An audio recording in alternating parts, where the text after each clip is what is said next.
Nate Saunders here with Ferrari boss Fred Vasseur. Fred, good to see you. We're back in Vegas. I think we're about to have the first practice session. Now, I imagine it's going to go better than it did 12 months ago. What are your memories of that, looking back? Because it was such a hectic night last year, and Yeah, it was a tough start for us in Vegas. That we lost one car and we took the penalty. Yeah. And this at the end had a huge effect on the weekend because that we would have been 1-2 on the grid. And the 1-2 was Charles and Max on the grid, and we had a contact turn one. But okay, it's behind us. Now we have to be focused on this one. And at the end, the performance was decent last year in Vegas, and we have to build up on this. Yeah, it was a great performance here last year, and just generally on Vegas. I mean, this has become a huge event for Formula One. What do you make of it? I mean, there's so much ceremony, so much hype around it, and it feels like F1's really found a good home here for a long time. Yeah, I'm not scared about this. That the most important is to have a good race. Yeah. I'm keen to have a big show around that, as long as the race is good and it's a good layout and so. And I think the race in Vegas last year was probably one of the best of the season. It means that the show around is just the positive and the cherry on the cake. And it's been quite a turnaround for Ferrari this year. It's kind of been a very up and down season. You had the highs like Australia, Monaco. There were some dips in the middle of the year, and then we came into that triple header, Austin and Mexico, and then there was the back-to-back wins. And we're now looking at 36 back on McLaren. I know you're trying to focus race to race, but how much of a surprise is that sitting here now? Would you have thought in the middle of the year that that Ferrari could have realistically been in this position? It would be a bit arrogant to say this, but if you have a look from the beginning of the season, it's very tight. Yeah. You have a fight with 3 or 4 teams and this fight is very tight for 1 or 2 tenths. Sometimes you can move from P1 to P6. I think that you have some races like Monza or Imola. You had 3-4 cars in less than 1/10. It means that we know perfectly that from one weekend to another one, hierarchy can change drastically. And it's just a matter to take race by race to try to get to do the best. And it's true that after the summer break, Monza, Baku, the triple header, it went very well for us. But each weekend you have to start from scratch. It's not a given that you will be there. It's not a given that you will be in front of the group. And we need to keep this approach and this methodology. And you mentioned approach. I think is your job now to keep everyone calm and focused, because I think whenever Ferrari is near any championship, the excitement levels, it just seems that it's much higher than maybe for any other team on the grid. Yeah, also because that I think when you are in UK, you are completely diluted between the 7 teams, and it's not our case in Italy. We are like the national team. But honestly, the team on track and at the factory is really focused on what we are doing. It's probably more the external approach to consider that we are playing our life each weekend, but the team has the right approach, that the good focus, and I'm pleased with the situation.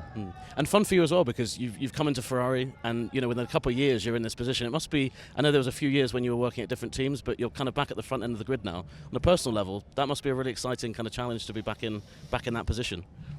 Yeah, for sure, it's a great feeling. But again, that I think the most important is to think about Vegas. That we know that the last 3 events, Vegas, Qatar, and Abu Dhabi, will be probably the opposite in terms of everything. That it means that don't spray or focus, just focus on Vegas. Let's try to get the best from the weekend.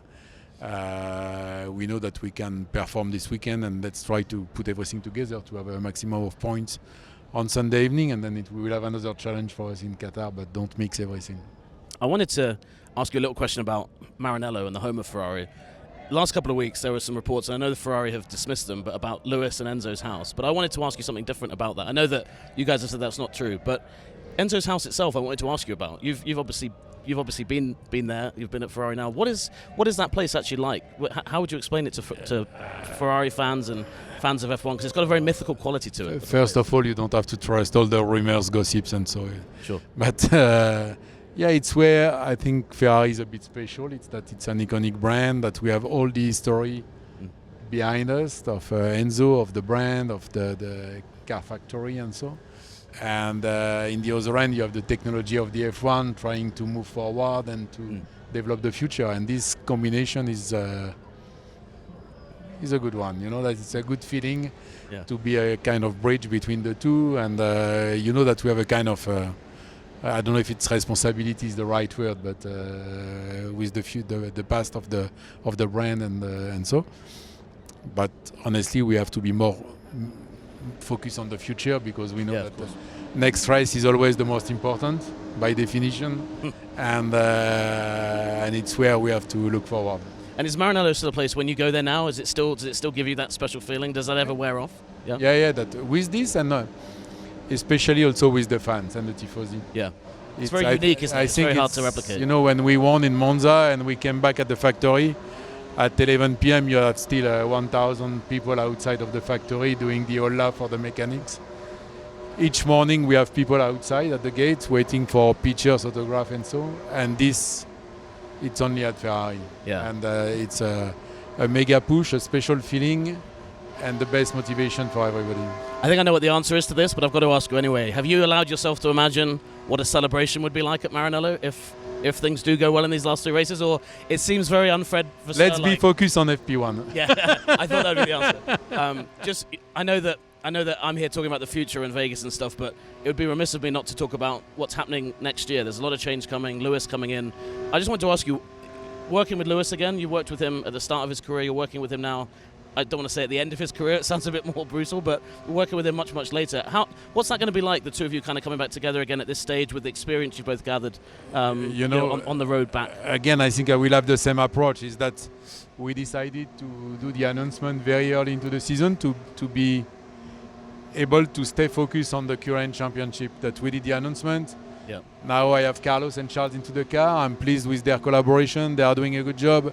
And I want to be focused on Lewis after Abu Dhabi, not before, and it was the purpose of the announcement, of the very early announcement. But for sure that it will be a special test for me also, because that we worked together 20 years ago, and I'm really, really pleased to have this kind of lineup for next year with Charles. But again, let's stay focused on the next 3 with Carlos and Charles. Carlos, we have also to thank Carlos on this, because he did a fantastic season. With a very, very good attitude, very good mentality, always positive, always pushing for the team, and this it's crucial for me.